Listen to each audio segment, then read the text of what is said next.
তো চলো দেখি এর মধ্যে কি কি আছে। প্রথমে এর মধ্যে রয়েছে একটা ভেলপুরি, এটা রেডি টু ইট, একদম রেডিমেড ভেলপুরি।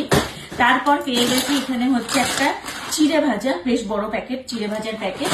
তারপর পেয়ে গেছি হচ্ছে এটা একটা আট ভাজা, মানে এটা হচ্ছে মিক্সচার অফ পালসেস লেখা, তো এটা চানাচুর টাইপেরই হবে কিছু, একটা চানাচুর। এই যে পেয়ে গেছি একটা লাল কালারের চানাচুর। এই যে পেয়ে গেছি একটা টকঝাল মিষ্টি অরেঞ্জ কালারের চানাচুরের প্যাকেট। পেয়ে গেছি একটা এই যে নিমকির প্যাকেট, এই নিমকিটা না আমার অনেকদিন ধরে খেতে মন চাইছিল, তো আর কেনা হচ্ছিল না, বাট পেয়ে গেলাম। এই যে একটা পেয়ে গেছি। তারপর পেয়ে গেছি এটা হচ্ছে মাসালা মুড়ি, এটা হচ্ছে ধনিয়া পুদিনা দিয়ে বাদাম। আর এটা হচ্ছে একটা চানা, কাবলি চানা মশলা, সব এগুলো মশলা দেওয়া। এটা হচ্ছে চিড়ে ভাজা, না চাল ভাজা, এটা হচ্ছে একটা চাল ভাজা। আর এটা হচ্ছে একটা এই মিক্সচার, মানে মুড়ি মশলা টাইপের।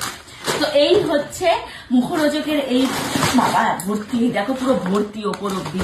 মুখরোচকের এই গিফট হ্যাম্পারটার মধ্যে ছিল এত কিছু জিনিস, যেটা আমি দিদি নাম্বার 1 খেলে জিতে তবেই পেয়েছি। তো তোমরা যারা যারা এপিসোড দেখেছো অবশ্যই কমেন্ট করে জানিও কেমন লেগেছে। যারা দেখোনি ঝটপট ঝটপট চলে যাও, গিয়ে এপিসোডটা দেখে নাও। দেখে কিন্তু আমাকে কমেন্ট বক্সে এসে জানাবে কেমন লাগলো তোমাদের।